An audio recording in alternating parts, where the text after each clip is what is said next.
जी हाँ, जो सारी चीज़ें मैं भी आपसे यही पूछना चाहूँगा कि जो एनसी ने कहा और जो लगातार बताने का प्रयास हो रहा है कि ये तो चीज़ें हो गई, वो हम उसके ज़िम्मेदार नहीं थे, हम तो इसके लिए कुर्बानियाँ देते रहे। देखिए, कुछ हिस्टोरिकल फैक्ट्स है। 87 में इलेक्शन रिगिंग किसने की? नेशनल कॉन्फ्रेंस और कांग्रेस ने। डेमोक्रेसी पे डाका किसने डाला? उस टाइम फारूक साहब थे और कांग्रेस। अगर उन्होंने इलेक्शन रिगिंग नहीं की होती तो कश्मीर के बच्चों को वर्गलाने के लिए हमारा पड़ोसी मुल्क इस्तेमाल नहीं करता। 87 की इलेक्शन रिगिंग हुई, यहाँ जो पॉलिटिकल पार्टीज जीत रही थी उनको हराया गया और नेशनल कॉन्फ्रेंस को पावर दिया गया ऑन अ प्लेटर। ये कांग्रेस की देन है। उसके बाद जो वाकयात हुए, कुछ कश्मीरी हमारे नौजवानों को बॉर्डर पार बुलाया गया, उन्हें आर्म्स और ट्रेनिंग दी गई, वापस भेजा गया और उन्हें यहाँ पे एक कियोस किया। कियोस के सबसे बड़े विक्टिम जो रहे, जो कश्मीर के मॉडर्न जो प्रोग्रेसिव मुसलमान थे और कश्मीरी पंडित, पूरी कश्मीर पंडित कम्युनिटी। कश्मीरी मुसलमान भी बहुत सारे मारे गए, जो मॉडर्न थॉट, जो सेकुलर थे, उन्हें भी नहीं बख्शा गया। राष्ट्रवादी थे बिल्कुल, और नेशनलिस्ट जो लोग थे उन्हें भी मारा गया। हज़ारों की तादाद में मेरे रिश्तेदार मारे गए। हमारे कश्मीरी पंडित बिरादरी को मार दिया गया, उनको घरों से निकाल दिया गया।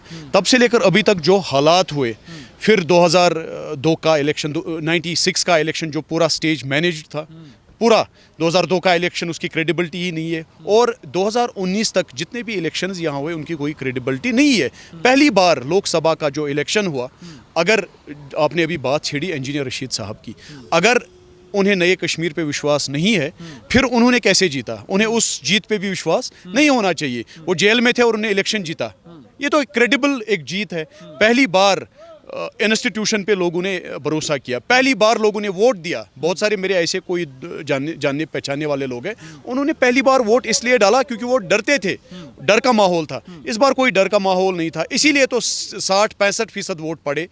और नया कश्मीर, अगर नया कश्मीर नहीं है तो पुराने कश्मीर में फिर 87 इलेक्शन रिगिंग हुई। क्या वही कश्मीर चाहिए हमें?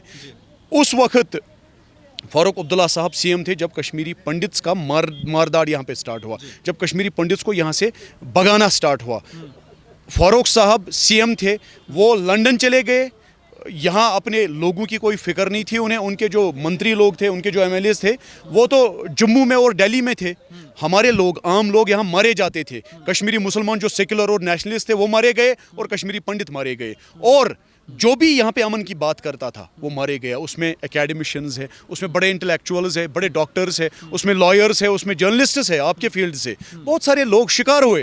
वो पुराना कश्मीर था, पुराने कश्मीर में नफरतें थी, पुराने कश्मीर में एक सियासी जमात पावर में आकर सिर्फ अपने लोगों का ही काम करती थी, बाकी लोगों को तंग तलब करती थी। 2008 में जब यहाँ कश्मीर में अनरेस्ट हुआ, एक पॉलिटिकल पार्टी ने दूसरे पॉलिटिकल पार्टी के लोगों पे एफआईआर डाले। फिर 2008 में जब दूसरी पार्टी ने इलेक्शन जीता, 2009 में, 2010 में यहाँ अनरेस्ट हुआ जिसमें तकरीबन 150 लोग मारे गए, हज़ारों की तादाद में लोग ज़ख्मी हुए। तकरीबन 10,000 एफआईआर लगाए। नेशनल कॉन्फ्रेंस और कांग्रेस की सरकार थी, उसमें अपोजिट पार्टीज़ कह रही है कि हमारे लोगों को एफआईआर लगाया। फिर 2016 में जब पीडीपी की हुकूमत थी, उन्होंने फिर बाकी पार्टी वाले लोगों को टारगेट किया, हालांकि 200 के करीब लोग मारे गए। हमें वो कश्मीर नहीं चाहिए। हमें अनरेस्ट वाला कश्मीर, कियोस वाला कश्मीर, मेहम वाला कश्मीर, ब्लड बैथ वाला कश्मीर नहीं चाहिए। आज के कश्मीर में कम से कम यहाँ पे माहौल जो है अमन का है।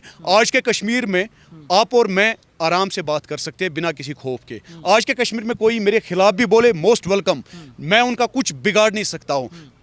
2019 से पहले आपने किसी सियासी जमात के खिलाफ एक लफ्ज़ बोला, आपने अखबार में एक बयान दिया, अगले दिन आपके खिलाफ कोई भी केस ठोक देते थे। मिलिटेंसी का, OGW का केस ठोक देते थे।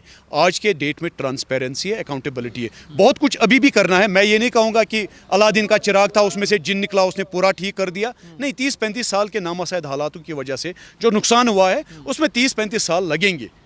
बीमारी जितनी पुरानी हो उतना ही वक्त ठीक करने में लगता है। पंडित जो हैं वो लौट पाएंगे क्या? वो लौटने के लिए उनकी जगह बची? इसमें जितना नाकाम नेशनल कॉन्फ्रेंस पीडीपी हुआ, कांग्रेस हुआ, उतना ही नाकाम बीजेपी भी हुआ। बीजेपी को आज 11 साल हुए पावर में, सेंटर में हुकूमत चला रहे हैं, यहाँ जम्मू कश्मीर की एडमिनिस्ट्रेशन चला रहे हैं बीजेपी। उन्होंने भी कश्मीरी पंडित भाइयों को वापस अपने घरों में नहीं बसाया, वो भी नाकाम हुए। क्या घर बचे हैं बसने के लिए? देखिए, अगर घर ना भी हो, हमारी जिम्मेदारी, स्टेट की जिम्मेदारी है घर नए बनाए। जब किसी जगह पे अनरेस्ट होता है, कियोस होता है, वहाँ बहुत कुछ अनटूवर्ड होता है। यहाँ भी अनटूवर्ड हुआ, बस्तियों की बस्तियाँ उजड़ गई। अब सरकार की ये जिम्मेदारी है, सरकार की पूरी जिम्मेदारी है, जिनके घर उजड़ गए उनके घर बसाए, जो मोहल्ले जो गाँव उजड़ गए, जो कस्बे उजड़ गए, उनको बसाएं। अगर वो इसमें नाकाम हुए तो तवारीख उनको भी रकम करेगी। जैसे आज कांग्रेस से बहुत सवाल पूछता है कश्मीरी, आने वाले वक्त में फिर बीजेपी से सवाल पूछेगा। जैसे हम नेशनल कॉन्फ्रेंस से सवाल पूछते हैं, पीडीपी से, आने वाले वक्त में बीजेपी से भी सवाल पूछे जाएंगे। जैसे मेरे साथियों ने अभी कहा कि 2019 के बाद माहौल सही हुआ, अमन वाला माहौल हुआ, टूरिज्म आया, लेकिन अनएम्प्लॉयमेंट की रेट अभी भी है।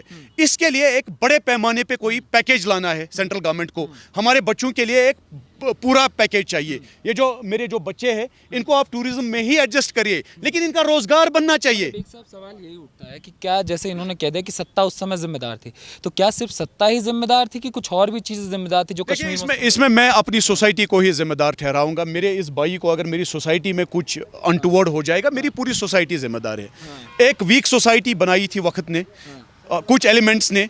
उस वीक सोसाइटी में हमारे बहुत सारे लोगों के साथ जुल्म जबर और ज्यादती हुई। कुछ तबकों के साथ आज भी ज्यादती होती है। आज यहाँ कास्ट के नाम पे डिस्क्रिमिनेशन होती है। मैं कश्मीर की कुछ बातें कहूँ, यहाँ कास्ट के नाम पे आज शादियाँ नहीं होती है। एक कोई खुद को बड़े कास्ट का समझकर छोटे कास्ट के किसी खानदान में रिश्ता नहीं करता। मुस्लिमों में होता है। नहीं, ये बहुत ज्यादा है यहाँ। ये बेसिकली सोसाइटी वीक है ना, सोसाइटी में माइंडसेट वीक है। मैं खुद को कोई शाह समझता हूँ, शानसा समझता हूँ। 30-35 साल के नामसाइद हालात है। 30-35 साल में एक अमीर यहाँ अमीर होता गया, वो दुबई में रहने लग गया, और गरीब यहाँ गरीब होता गया। इसी श्रीनगर में एक तबका आप देखोगे जो सिविल लाइन एरियाज में रहता है, वो बहुत अमीर लोग हैं। मुझे उनकी अमीरी से कोई ये नहीं, अल्लाह उनको और भेजे, लेकिन कुछ गरीब तबके और गरीब होते गए। बहुत सारे लोग बेघर हो गए, बहुत सारे लोगों को बेघर कर दिया गया। आप ये जो बटमालू है, बटमालू बचपन से लेकर अभी तक हमारे पूरे श्रीनगर का एक हार्ट होता था। बटमालू की हालत देखिए। इसमें बिल्कुल नाकाम हो गई है मौजूदा सरकार। इसमें मैं कोई पर्दापूशी नहीं करूंगा। जिन्होंने दावे किए थे, बड़े बड़े दावे किए थे, वो खोखले प्रूव हो गए। मेरा भाई यहाँ पे, अमित भाई यहाँ पे है, उनके दावे खोखले हो गए। वक्त उनसे भी हिसाब लेगा। जिस तरह आज कांग्रेस से हमारे पूरे मुल्क ने हिसाब लिया, उनको चन्ने चबवाए। कांग्रेस को डबल डिजिट से आगे जाते ही नहीं है वो। आने वाले वक्त में वो सिंगल डिजिट पे रहेंगे, मार्क माई वर्ड्स। इसी तरह मौजूदा सरकार अगर यहाँ जम्मू कश्मीर के आवाम के मुख्तलिफ मसाइल को हल करने में नाकाम हुई, बहुत अलग अलग तबके के अलग अलग मसाइल है। जम्मू के अलग मसाइल है, पीर पंचाल के अलग मसाइल है, चिनाब के अलग मसाइल है, श्रीनगर के अलग मसाइल है, कपवाड़ा के अलग मसाइल है, कुलगाम शुपाया के अलग मसाइल है। हर किसी खिते के अलग अलग मसाइल है। जो नया कश्मीर का मॉडल अपने प्रधानमंत्री का बताया, एक नया कश्मीर का मॉडल एनसी। ऑनरेबल पीएम साहब के विजन को मैं सलाम करता हूं। उन्होंने यहाँ पे अमन लाया। पिछले 5 साल से मैंने किसी बच्चे को सड़क पे मरते नहीं देखा। मैंने किसी बच्चे को बैग के बदले, स्कूल बैग के बदले, एक एंड्रॉयड मोबाइल के बदले हाथ में गन या पत्थर नहीं देखा। ये this credit goes to honourable PM साहब्स vision without doubt. But present administrative setup in JNK, उन्होंने उतना नहीं किया जितना वो कर सकते थे। अब सवाल ये उठ रहा है कि एक विजन नेशनल कॉन्फ्रेंस भी लेकर चल रही है, जिसमें बात हो रही है 370, 1953 और पाकिस्तान से व्यापार, पाकिस्तान से वार्ता। ये जो विजन है, देखिए भाई मेरे, हमारा मुल्क दुनिया का सबसे आबादी वाला मुल्क है। बड़ा फ़ख्र है मुझे। हमारा मुल्क दुनिया की सबसे बड़ी जमहूरियत है। बड़ा फ़ख्र है मुझे। हमारे मुल्क की जमहूरियत दुनिया की सबसे वाइब्रेंट हेल्दी डेमोक्रेसी है। हमारे पड़ोसी मुल्क की तरह नहीं है, वहाँ अकबर की टोपी वली के सर होती है। हमारे मुल्क पे हमें पूरा भरोसा है। हमारे मुल्क के जमहूरियत के सबसे बड़े मंदिर में एक फ़ैसला लिया गया 2019 में। जिस तरह वो फैसला 47 में लिया गया था, उस वक्त ज़रूरत थी 370-35A की। फिर उसी मंदिर में दूसरा फैसला 2019 में लिया गया, जिस वक्त के एतबार से ज़रूरत नहीं थी 370-35A की। उसके बाद हमारे मुल्क का सबसे बड़ा जो अदलिया है, जुडिशल मंदिर जो है हमारे मुल्क का, that is honourable supreme court, उन्होंने उस पर ठप्पा लगा दिया। 370-35A सिर्फ इनके लिए एक जुमला है, इलेक्शन जुमला है। इलेक्शन ख़त्म, उसके बाद उनका भी जुमला ख़त्म। National conference is the most discredited political party of JNK, most discredited political party of JNK। 87 की इलेक्शन रिगिंग, 96 में इलेक्शन को मैनेज किया। हम चाहते हैं आपके चैनल के माध्यम से ऑनरेबल PM साहब से गुजारिश करते हैं, ऑनरेबल होम मिनिस्टर साहब से गुजारिश करते हैं कि 87 के उस इलेक्शन रिगिंग पे एक वाइट पेपर लेकर आए, एक कमीशन बिठाए। 87 के बाद जो कत्ल गारत हुआ, 96 में जो इलेक्शंस मैनेज हुए, 2002 में जो इलेक्शंस मैनेज हुए, ये हमारे सामने आप एक वाइट पेपर लाइए। कॉन्फिडेंस बिल्डिंग मेजर का वो सबसे पहला और सबसे बड़ा स्टेप होगा। साहब, अगर लोकसभा चुनाव की बात करें, विधानसभा चुनाव की बात करें, कहा जाता है कश्मीर में जब चुनाव आता है तो पाकिस्तान, यहाँ की सियासतों को याद आता है, पाकिस्तानी याद आते हैं। तो ये पाकिस्तान की एंट्री हर बार कश्मीर में क्यों हो जाती है? आज कह रहे हैं कि हमें व्यापार करना चाहिए पाकिस्तान के साथ, आज कह रहे हैं कि हमें बातचीत करनी चाहिए, ये शांति कह रहे हैं कि वहीं से आएगी सारी। देखिए, हमें AK-47 का व्यापार नहीं करना है। To be more specific and clear, हमें AK-47 की ज़रूरत नहीं है। इस कश्मीर में आज के डेट में मेरे बच्चों को किताबों की ज़रूरत है, अच्छे स्कूलों की ज़रूरत है, मेरे बच्चों को अच्छे लैपटॉप की ज़रूरत है, मेरे बच्चों को अच्छे जॉब की ज़रूरत है, IT सेक्टर लाने की ज़रूरत है। जिस मुल्क का आपने जिक्र किया, जिनके साथ व्यापार करना है, उनके साथ खून का व्यापार होता है, और हम खून के व्यापारी नहीं है। हमारी संस्कृति है, हमारी तहजीब तमद्दुन है, हम मोहब्बत के व्यापारी है। सामने से कोई मोहब्बत बेच रहा हो, हम खरीदार है। हम मोहब्बत बेचने जाएंगे तो खरीदार होना चाहिए।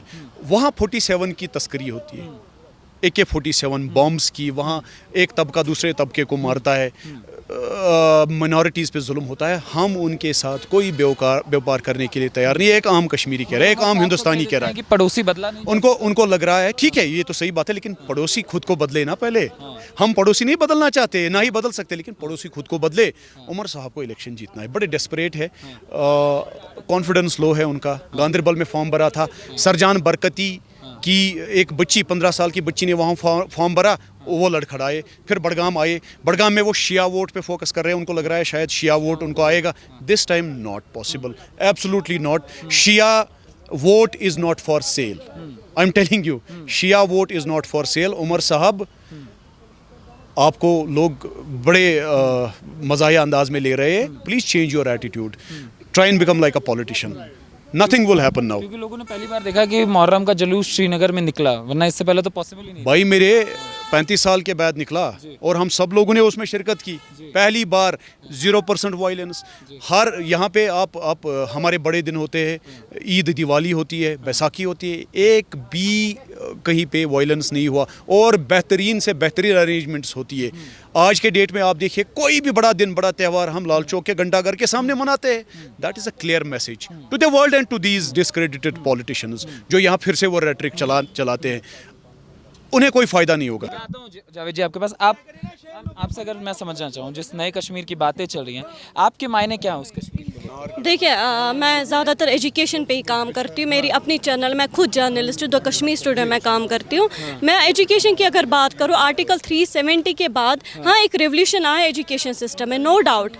NEP गवर्नमेंट ने लागू किया, वो एक अच्छा स्टेप है, वेलकम स्टेप है NEP का। उस पर ज़्यादातर एक्टिविटीज़ पे फोकस किया गया। पहले NEP से पहले क्या, स्टूडेंट जो बुक तक महदूद रहते हैं, अब उनको प्रैक्टिकल एक्सपोजर्स मिलते हैं, और उसमें स्किल डेवलपमेंट में भी इंक्लूड किया गया है। जो स्टूडेंट्स, उसे यूथ क्या कर सकता है, खुद एक जॉब क्रिएट कर सकता है। मगर यहाँ पे जो एक इशू है न्यू रिजर्वेशन पॉलिसी की मैं बात करूँ, जो 100% सीट्स है, उसमें 60% सीट जो है वो रिजर्व किए रखे गए, और 40% ओपन मेरिट रखा गया है। मुझे बताया, यहाँ मैक्सिमम पॉपुलेशन और मेजॉरिटी यहाँ पे ओपन मेरिट वालों के लिए, तो ये कहाँ की इंसाफी है ओपन मेरिट वालों के लिए? मैं देखती हूँ कि अपना पॉइंट ऑफ व्यू में बात करूँ, मैं देख रही हूँ कि अगले कुछ सालों में ओपन मेरिट की जो परसेंटेज है वो और ज़्यादा श्रिंक हो जाएगी, वो और ज़्यादा डिक्रीज हो जाएगी। फिर ओपन मेरिट वाला जाए तो जाए कहाँ पे? मैं ध्यान देने की आवश्यकता, हाँ, रिजर्वेशन पे ज़्यादातर ध्यान देने की ज़रूरत है जो नई सरकार आएगी। मैं यहाँ पे बात करूँगी, फॉर एग्जांपल स्टूडेंट जो नीट एग्ज़ाम दे रहा है, ओपन मेरिट वाला वो 500 पॉइंट ला रहा है, रिजर्व्ड वाला 300 पॉइंट ला रहा है, सिलेक्ट मगर रिजर्व्ड हो रहा है, उसको बोल रहे आप सिलेक्टेड नहीं है। तो आपको लगता है वो डिजर्विंग है 300 पॉइंट वाला? क्या वो आगे जाके MBBS सही से करेगा, पेशेंट्स को ट्रीट कर सकता है सही से?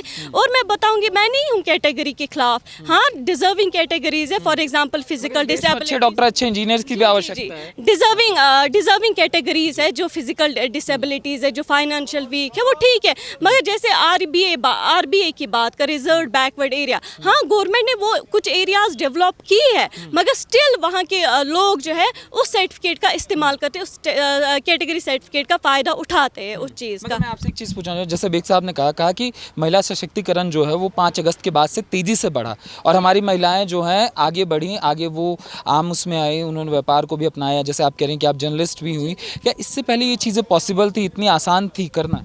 ये सही है। आर्टिकल 370 एप्लीकेशन के बाद वुमेन एम्पावरमेंट जो है वो ज़्यादा बढ़ गई, वुमेन को ज़्यादा फोकस किया गया। आप देखिए, आप खुद जर्नलिस्ट है, जर्नलिस्ट फील्ड देखिए, आप ज़्यादातर आप देखिए वहाँ पे लड़कियाँ हैं। क्या लड़कियाँ मतलब आप देखिए पहले आर्टिकल 370 से पहले यहाँ पे लड़कियाँ सड़क पे वो रिपोर्टिंग करेगी, वो सब कुछ। आजकल लड़कियाँ आप हर जगह दे सकते, इवन बिजनेस आप देखिए, शॉप्स पे वहाँ पे लड़कियाँ ही आपको मिलेगी हर जगह। करियर को खतरा है अभी। जी, वुमेन एम्पावरमेंट जो है वो ज़्यादा बढ़ गया है, मैं इतना बोलूँगी। आप मानते हैं 370 के बाद चीज़ें बदली हैं? और क्या आपने चीज़ें बढ़ जैसे एजुकेशन में हम सुनते हैं 6-6 महीने का बंद होता था लोग पढ़ने, जब आप उस समय आपने उस दौर को देखा होगा तो आपने एज अ वुमन क्या फेस किया था जब वो चीज़ें चल रही थी, जब आतंकवाद का एक दौर चल रहा था? बहुत ही उसमें उस टाइम पे एजुकेशन बहुत लॉस हो रहा था, स्टूडेंट्स को पढ़ नहीं पाते थे वैसे हालात में। अब स्टूडेंट जो अच्छी पढ़ाई करे, इवन अब तो न्यू एजुकेशन पॉलिसी, अब तो स्टूडेंट्स प्रैक्टिकल, मैंने अभी बोला प्रैक्टिकल नॉलेज उनको मिल रही है। पहले उनको ज़्यादातर वो घर पे बैठे होते थे, हड़ताल्स होते थे, कर्फ्यूज़ होते थे, मगर अब वैसी बात नहीं है। अब स्टूडेंट्स अच्छे से पढ़ाई कर पाते हैं। चीज़ें बट सबसे चीज़ें आप आते हैं कि जब कश्मीर की बात होती है तो कश्मीरी ब्राह्मण की बात होती है कि कश्मीरी ब्राह्मणों के साथ जो चीज़ें हुई, और आज नेशनल कॉन्फ्रेंस खड़े होकर ये कहती है कि हमने जो कश्मीर में आतंकवाद था उसके खिलाफ जो सबसे ज़्यादा किसी ने कुर्बानियाँ दी तो नेशनल कॉन्फ्रेंस ने दी है। पहले मुझे एक चीज़ बताइए, जब माइग्रेशन का दौर था, सबसे पहले स्टेट जो होती है ना वो सिटीजन्स के लिए गॉड मानी जाती है, मतलब उनके लिए भगवान मानी जाती है। जब स्टेट ही उस टाइम नहीं था हमारे साथ, हम कश्मीरी पंडितों के साथ सपोर्ट में नहीं था, तो उस टाइम कश्मीरी पंडित क्या करता? उससे समझदारी यही थी यहाँ से चले जाओ। वहाँ तो जिम्मेवारी उस टाइम वो जिम्मेवार कौन था? वही स्टेट ही थी। तो इसका मतलब है कि ये एक साजिश थी कि हमें निकलवाने की। तो आप खुद ही अब अंदाज़ा लगा दीजिए कि उस टाइम क्या हुआ होगा और क्या कौन सरकार थी। तो आप खुद सोचिए कि वो जिम्मेवार थी कि वो हमारी माइग्रेशन के एक किस्म से देवर कल्प्रिट्स। कि उस समय ऐसे एनवायरनमेंट को क्रिएट कर दिया गया था कि हम सेफ, हम सुरक्षित महसूस नहीं कर रहे थे और हमें यहाँ से खड़ा नहीं था। हमारे साथ जो राजा था वही प्रजा के साथ खड़ा नहीं था, तो प्रजा क्या करती? भागती नहीं तो क्या करती? आबरू बचानी थी उस टाइम। तो हमारे माँ बाप चले गए बच्चों को लेके, तो बेटर था वहाँ से निकल जाना ही। एक बात यहाँ पे इलेक्शन मैनिफेस्टो जो सारे पॉलिटिकल लीडर्स ने इशू किए, उसमें देखा गया कि एजुकेशन पे बात उठी, अनएम्प्लॉयमेंट पे बात उठी, उन्होंने उस पे बात की, बाकी चीज़ों पे बात की, मगर अनएम्प्लॉयमेंट यहाँ पे 370 के बाद अनएम्प्लॉयमेंट की रेट ज़्यादा यहाँ पे बढ़ गई कश्मीर में। आप देखिए यहाँ पे सारे यूथ, इवन PhD स्कॉलर्स वो आज बैठे, इवन आजकल वो PhD scholars class 4th post के लिए अप्लाई कर रहा है। क्या वो इसी लायक है? काम छोटा बड़ा नहीं, गवर्नमेंट, हाँ जी, ज़रूरी नहीं है कि गवर्नमेंट सबको गवर्नमेंट जॉब्स मिले, ज़रूरी नहीं, बट यहाँ पे प्राइवेट सेक्टर को भी बढ़ावा मिलना चाहिए। जो बूस्ट मिला उससे आप कैसे कह सकते हैं चीज़ें, मतलब टूरिज्म सेक्टर के मैं खिलाफ नहीं हूँ, उसमें बहुत ज़्यादा बढ़ावा मिला टूरिज्म सेक्टर को यहाँ पे। टूरिज्म स्ट्रक्चर चेंज हुआ यहाँ पे, रेलवेज, हाँ, मगर यहाँ पे प्राइवेटाइजेशन सेक्टर भी बढ़ना चाहिए ताकि जो यूथ है वो इसमें इन्वॉल्व है। मैंने कहा दे रहा, अभी कह रहे 370 वापस ले आएंगे, कुछ नहीं 1953 वाला कश्मीर लेके आएंगे। कहा ना NC ने कि 1953 वाला कश्मीर लाएंगे जी, मगर यहाँ पे इनको इन्वेस्टमेंट यहाँ पे तो उनको उस बारे में सोचना है ना, मगर यूथ के बारे में, जो यूथ आज ड्रग्स में इन्वॉल्व हो रहा है, गलत कामों में इन्वॉल्व हो रहा है, that is because of unemployment. तो गवर्नमेंट को चाहे कि यहाँ पे प्राइवेटाइजेशन सेक्टर को बढ़ावा मिलना चाहिए ताकि यूथ जो आप देखिए खुद PhD स्कॉलर क्लास 4th के लिए अप्लाई कर रहा है, जो डिग्री हासिल कर रहे लोग, वो इलेक्ट्रिक ऑटो आज चला रहे, उनकी डिग्री तो कहीं पे यूज़ नहीं हो रही। बाहर क्यों नहीं जाता? जैसे हम लोग, जैसे हम बाहर से हैं, मैं दिल्ली में रहता हूँ मगर मैं बाहर से हूँ, मैंने दिल्ली में जॉब करने के लिए मेरी फैमिली पलायन कर गई, तो कश्मीर के लोग इतना PhD करने के बाद ठेला गाड़ी क्यों चला रहे हैं? लोग मजबूरन बाहर जाते क्योंकि यहाँ पे जॉब नहीं है उनके लिए। कुछ देश में कई राज्यों में जॉब नहीं है मैडम। मैं कश्मीर में की हूँ, मैं कश्मीर की यहाँ पे बात करूँगी। अगर व्यक्ति लायक है तो बाहर भी जाके नौकरी ले सकता। मैं आपसे जो पूछा था, आपने कहा कि असुरक्षा का एक दौर चला, उसके बाद हमें यहाँ से पलायन करना पड़ा, मगर जो आज सुरक्षा के दावे लगातार करे जाते हैं सरकार से कि हमने 2019 के बाद से उस माहौल को बदला, क्या आपको लगता है ये सरकार के जो केंद्र सरकार के जो दावे हैं वो धरातल पर भी महसूस? जो प्रेजेंट एडमिनिस्ट्रेशन की बात करते हैं, हमने देखो हमेशा डेमोक्रेटिक गवर्नमेंट हमेशा डेमोक्रेटिक गवर्नमेंट ही अच्छी होती है, मतलब जो इलेक्ट होती है बाय द पीपल से, वो डेमोक्रेसी बहुत अच्छी होती है। मगर मैं ये नहीं कहूँगी कि प्रेजेंट एडमिनिस्ट्रेशन से हम खफा, क्योंकि मैं भी एक माइनॉरिटी एसोसिएशन के एक ये हूँ मेंबर हूँ। जब हम जाते हैं एलजी साहब से, जैसे अभी एलजी शासन चल रहा है, एलजी सर से हम जब मिलते हैं, ये मोनोपोली वहाँ नहीं चलती है।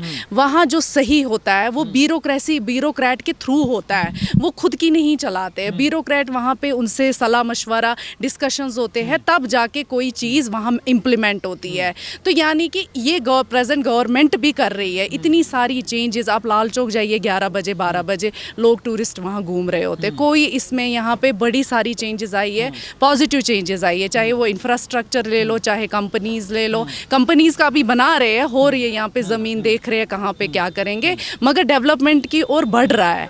आप ले लीजिए टूरिज्म सेक्टर, वो बदल गया, यहाँ पे लाखों में बूस्ट हुआ है यहाँ पे।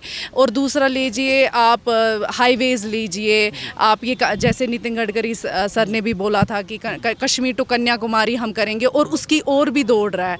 यहाँ पे बहुत ज़्यादा डेवलपमेंट हो रही है। अब है एम्प्लॉयमेंट की, वो भी हो जाएगा, होप सो वो भी हो जाएगा। और कश्मीरी पंडितों का विस्थापन वो भी हो, मतलब वो फिर से रिहेबिलिटेट हो जाएंगे। इसका मतलब अभी कंक्रीट इनके पास रोड मैप नहीं है, बट ये एक ना एक दिन यहाँ हो जाएगा। इस चेंज से हमें पता चलती है आगे वाले सालों में भी पॉजिटिव चेंजेस ही आएगी, नेगेटिव नहीं होगा। सर मैं आपके पास, फिर मैं मूव करता हूँ, नहीं मैं आपके पास आता हूँ। आपका क्या मानना है इस जो नए कश्मीर की बातें लगातार कही जाती है, आप इस नए कश्मीर को कैसे देखते हैं? पहले मैं ये बताना चाहता हूँ, ये हमारी बेटी जो कश्मीरी पंडित है, ये हमारे जिस्म के अंग है।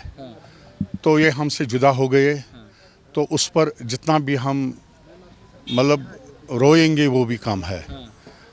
आप बच्चे हैं, आप नहीं जानते हैं, मैंने 89 से दौर देखा है, और जिस तरीके से कश्मीरी पंडितों को यहाँ से भगा दिया और जुल्म किया गया, और उनके सर काट दिए गए, उनके ज़ुबानें काट दी गई। मेरे सामने भी एक कश्मीरी पंडित को उसने कहा मेरी 2 बेटियां हैं, तो इनको शादी करने दो पहले, उसके बाद मुझे मर्डर करो।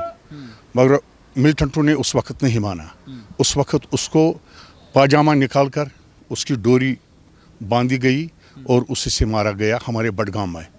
और उसके अलावा मैं जो कहता हूँ कि मोदी जी के ज़माने से ये जो आप इस वक्त अमन देख रहे हो, ये नहीं, मैं वो जानना चाहूँगा जिस दौर की आप जिक्र कर रहे हैं, वो हम उस चीज़ पे चर्चा कर चुके हैं, मैडम ने भी बताया। जिस दौर की आपने चर्चा करी, वो जो 90 का दशक था, लोग सवाल पूछते हैं कि आखिर जो कश्मीर आज पीस की बात करता है, जो भाईचारे की बात करता है, 90 में ऐसा क्या हो गया था कि वो भाईचारा ख़त्म हो गया, वो पीस खत्म हो गया, आप अपने भाइयों को ही मार कर खाने लगे? मान लीजिए किसी वक्त मौसम बहुत अच्छा होता है, अचानक अंधेरा छा जाता है कि अरे अभी तो 2 ही बजे, तो शाम का वक्त कैसे है। उसी तरीके से हमें खुद पता नहीं चला कि कैसा अंदर अंदर से माहौल बन चुका था कि यहाँ से जिस तरह मतलब आज अगर बॉर्डर पर किसी एक आदमी को पकड़ा जाए तो सारे मुल्क में हमारी पब्लिसिटी होती है कि बॉर्डर पर एक को पकड़ा गया है। और उस वक्त गाड़ियों में जाते थे, बॉर्डर कहाँ था, जो हमारे रखवाली थे वो कहाँ थे। यहाँ से भी 2000 जाते थे, वहाँ से भी 2000 आते थे, और अपने कंधों पर बंदूक लेके आते थे। हमें पहले देखना है ना उस वक्त की सरकार कहाँ थी, उस वक्त की सिक्योरिटी कहाँ थी, उस वक्त की इंटेलिजेंस कहाँ थी। आप कह रहे हैं कि मतलब चीज़ें होने दी गई और चीज़ें होती गई। बिल्कुल बिल्कुल, मेरा यही मानना है। ऐसे कैसे होता है कि ये तो है ना 1-2 आदमी जाएंगे पार और वहाँ से वो सामान लाएंगे। ये तो 2-2 हज़ार लोग जाते थे, 2-2 हज़ार वेपन लाते थे। और मैंने खुद वेपन देख लिया, और मैंने खुद वेपन हाथ में भी ले लिया। हाँ, और नहीं मैं था नहीं, मगर देखा ना, घर घर था यहाँ वेपन, हर घर में वेपन मिलता था।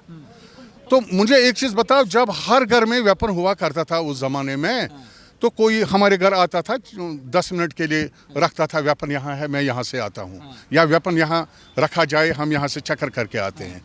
तो उस वक्त सिक्योरिटी कहाँ थी, सरकार कहाँ थी, इंटेलिजेंस कहाँ थी, यही मेरा मानना है। तो कह रहे हैं उस समय की सरकारों ने जानबूझ के चीज़ें होने दी। बिल्कुल, कांग्रेस ने यहाँ बिल्कुल उग्रवाद उठाया, जिसमें नेशनल कॉन्फ्रेंस का हाथ है, और बस एक व्यक्ति है, वो है मोदी, जिसने यहाँ अमल लाया।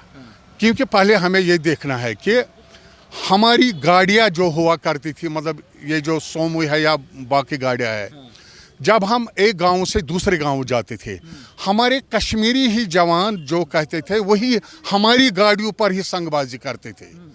हमारे बेटियों को कहते थे तुम्हें कहाँ जाना है, क्यों जा रहे हो।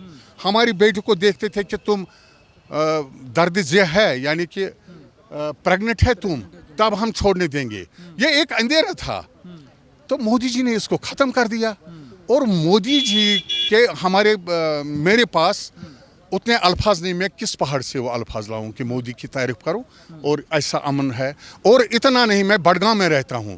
बडगाम से एक इलाका है टूरिस्ट स्पॉट दूध पथरी, वहाँ गुजर रहते हैं। और मैं गुजरों के पास बैठा हूँ और वहाँ मेरा ज़मीन भी है, मतलब खान साहब में, रैयार में। और आज उनकी बेटियाँ जाती है दूध पथरी और वो छोटी छोटी रोटियां बनाती है। 35 रुपए में वो रोटी देती है जो 10 रुपए में तैयार होती है। एक एक बेटी हमारी 2-2, 2,500 हजार रुपए कमाती है। ये मैं जानता हूँ, मैं वहाँ का रहने वाला हूँ, मुझे कोई क्या बताए। तो इससे क्या अमन हो सकता है यहाँ। मतलब ये जो हाउस बोट वाले हैं, एक दिन मैं यहाँ दरगाह पर गया था, ये कहते थे 50 रुपए 20 रुपए दे दो यहाँ तक, तब कहीं कोई नहीं था। आज इनके पास है ही नहीं। मतलब हाउस बोट हम ढूंढते हैं, 20 दिन से मैं हाउस बोट ढूंढता हूँ, मिलता ही नहीं। और 10 के बजाय 20 के बजाय 40 रुपए लेते हैं। टूरिस्ट को मज़ा लेना पड़ता है। टूरिस्ट तो मज़ा करते हैं ना, उनको पैसों की परेशानी नहीं होती है। हम चाहते हैं कि ये पैसे जो है ये गाँव फैले, ये हर गाँव घर घर में हमारे टूरिस्ट आ जाए, बडगाम में टूरिस्ट आ जाए, खान साहब में टूरिस्ट आ जाए। मगर आज उमर अब्दुल्ला किस उसमें आ गए कि टोपी उतारनी पड़ रही है, बोलना पड़ रहा है। दुनिया का सबसे गरीब, मजलूम, नादार, मोहताज, मिस्कीन सियासतदान अगर है वो उमर अब्दुल्ला है। जो लीडर हो के टोपी नीचे जूतों के सामने छोड़े, क्या वो लीडर कहलाया जाए। और महबूबा, ये दोनों है। ये मतलब ये जो खानदानी राज करते हैं, हम इनके खिलाफ है। अब नहीं, हमारी वो आ गई है फातिमा सुगरा, हमारी जान फातिमा सुगरा आ गई है शिपियन से, और वो यहाँ इलेक्शन लड़ रही है। उसको वोट लोग दे रहे हैं बडगाम बीरवा में। और नए नए चेहरे आए हैं, नए नए हमारी बेटियां आई है। तो कहने का मकसद है कि ये एक नया कश्मीर में लड़ने भी वाले हैं चुनाव, बडगाम के पास से तो लड़ रहे हैं। हाँ, वो तो उसने फार्म भर दिया गांधरबल में भी, अब वो बडगाम में भी भर दिया। वो इसलिए भर रहा है कि उसको कॉन्फिडेंस ही नहीं है मैं वहाँ जीतूँ या यहाँ जीतूँ। इसलिए वो बेचारा गरीब हो चुका है। मैं खून के आंसू बहा रहा हूँ उसके बदले बेचारे को। राशिद तो आते ही सबसे पहले कहते हैं कि नए कश्मीर कुछ नहीं है, ये फरेब है और इस फरेब को हम होने नहीं देंगे। कहा कि डूब जाएगा। देखिए, नया कश्मीर का मॉडल मोदी लेकर आए। इंजीनियर रशीद का अपना नजरिया है और उसको अपने नजरिया से चलना चाहे। यहाँ तो डेमोक्रेसी है, हर किसी को अपनी जमहूरियत के अंडर अपनी बात कहनी चाहे, उसको अपना हक है। जो वो बताए, मगर आईन हिंद के तहत बताए। आईन हिंद के बाहर निकले उसको जेल भर दिया जाए, चाहे कोई भी हो, मैं हूँ और कोई भी हो। चलिए मैं आता हूँ भाई साहब, मैं आपसे भी जानना चाहूँगा, अभी पंडित ही हैं, ये जो सारी चीज़ें हुई, वो जो दौर था, उस दौर की तरह तरह की परिभाषा। जब कश्मीर फाइल्स आई तो कुछ लोगों ने दिल्ली में मजाक भी विधानसभा में उड़ाया उसको लेकर भी सेंटिमेंट लगातार चले। और आज उमर अब्दुल्ला का ये बोलना कि हम असल मायने में कश्मीर की कुर्बानी, आतंकवाद के लिए हमने सबसे ज़्यादा कुर्बानियाँ दी। आप जब ये शब्द सुनते हो उमर अब्दुल्ला के मुँह से, तो आपके लोगों का क्या रिएक्शन होता है? देखिए, जब कश्मीर फाइल्स आई थी वो तो सिर्फ 10% दिखाया गया था रियलिटी का। आप खुद सोच सकते हैं कि वो किस हद तक हमारे साथ कितनी ज़्यादती हुई थी। हम किस सर्कमस्टेंसेस में यहाँ से निकले वो हम लोग ही जानते हैं। तो बाकी जो बातें रही, ये जो सियासतदान बोलते हैं हमने जी वो दिया, सबसे ज़्यादा कुर्बानी यहाँ एक कश्मीरी ने दी है। चाहे वो हिंदू था, चाहे वो मुस्लिम था। उनके घर से कोई नहीं मरा, उनके घर से कोई विधवा नहीं हुई। जो हुई, कश्मीर जो हमारे यूथ थे वो शहीद हुए। हम लोग कश्मीरी पंडित, हम लोगों को यहाँ से घसीटा गया। आपसे मैं आखिरी में फिर मैं समाप्त कर दूंगा इसको। मैं आपसे यही जानना चाहूँगा, आपने कश्मीर को बहुत करीब से देखा है, पुराने कश्मीर को भी, नए कश्मीर को भी। हमने भी तस्वीरें देखी हैं कि लाल चौक पे किस तरीके से जो उस समय अलगाववादी नेता थे वो किस तरीके के नारे लगाते थे, पाकिस्तान तेरा मेरा रिश्ता क्या, ला इलाहा इल्लल्लाह के नारे लगते थे। उसके बाद कहा जाता था कि हम कौन है पाकिस्तानी, हमें क्या चाहिए पाकिस्तान, इस तरीके की चीज़ें हुआ करती। तो अचानक से शिफ्ट 5 अगस्त को आ जाता है। मगर मैं आपसे अगर समझना चाहूँ कि आपकी जहनीत में ऐसी कोई यादें हो, ऐसी कोई कहानी हो जो उस आतंकवाद के दौर में आपने देखी हो, जो आप दुनिया के सामने रखना चाहिए। बिल्कुल, बहुत सारी कहानियाँ हैं, अगर मैं बोलना स्टार्ट करूँ तो ख़त्म नहीं होगा। लेकिन कुछ कहानियाँ ऐसी है जो अच्छी सोच रखने वाले लोग थे, जो अमन चाहते थे, भाईचारे में यकीन रखते थे, हिंदू मुसलमान सिख बौद्ध उस सिंक्रेटिक माहौल में यकीन रखते थे, कश्मीरियत पे यकीन रखते थे। मुसलमान और हिंदू वो दोनों टारगेट हो गए। मैंने अपनी आंखों से अपने रिश्तेदारों को मरते हुए देखा है। मैंने अपनी आंखों से अपने एक उस्ताद को दहशतगर्दों द्वारा मारते देखा है। पंडित अवतार कृष्ण पंडिता साहब मेरे गाँव के एक निहायत ही इज़्ज़तदार टीचर थे, मेरे टीचर थे। मैंने अपनी आंखों के सामने देखा है उनको मरते हुए। मैंने बहुत सारे कश्मीरी नौजवानों को कैसे मारा गया था? रात के अंधेरे में 99 का टाइम था। नवरोज़ हम मनाते हैं यहाँ पे, कश्मीरी पंडित और कश्मीरी मुसलमान एक साथ मनाते हैं। हम नवरे या नवरोज़ बोलते हैं उसे। 21 मार्च जब यहाँ बाहर आता है, बाहर नया साल, तो नए साल की आमद थी। रात के अंधेरे में उस बस्ती में दहशतगर्द घुसे, चुन चुन के उन्हें निकाला और दहशतगर्द तो मारना ही जानते हैं, मार दिया उन लाचारों को, उन मुफलिसों को। एक अच्छी बस्ती थी, उजड़ गई, अभी भी उजड़ी हुई है। मैं इसीलिए बड़ा नाराज़ हूँ हमारे यहाँ की एडमिनिस्ट्रेशन से कि अभी तक वो बस्ती नहीं बसी। जब तक वो बस्ती फिर से आबाद नहीं होगी, मैं नहीं मानूंगा कि नया कश्मीर का नैरेटिव कंप्लीट हो गया। नया Kashmir is a reality. I am witnessing that reality. I am a part of that change. मैं भी कंट्रीब्यूट करता हूँ through my positive writing, speech, या जो मेरी एक ट्राइब बनी हुई है, हम बहुत पॉजिटिव है। लेकिन अभी भी इनकम्प्लीट है, क्योंकि मेरे कश्मीरी पंडित भाई अभी भी मेरे देश के किसी कोने में बेघर है। वो किसी भी, वो बुर्ज खलीफा में रहे, मैं उसको घर नहीं कहूँगा। उनका घर मेरे मोहल्ले में है, मेरे गाँव में है, इन पहाड़ों में है। मेरे कश्मीरी पंडित, मेरे कश्मीरी मुसलमान का घर इन पहाड़ों में है, इस डल लेक में है। जब तक हम अपने इन घरों में एक साथ नहीं रहे, जैसे हमारे बुजुर्ग रहते थे, जब तक हम एक साथ, मेरे अमित भाई और मैं, एक ही घर में ना रहे, एक ही बस्ती में ना रहे, जब तक मैं ईद, दिवाली, बैसाखी एक साथ हम नहीं मनाए, हम तीनों, तब तक मैं कहूँगा कि नया कश्मीर अभी इनकम्प्लीट है।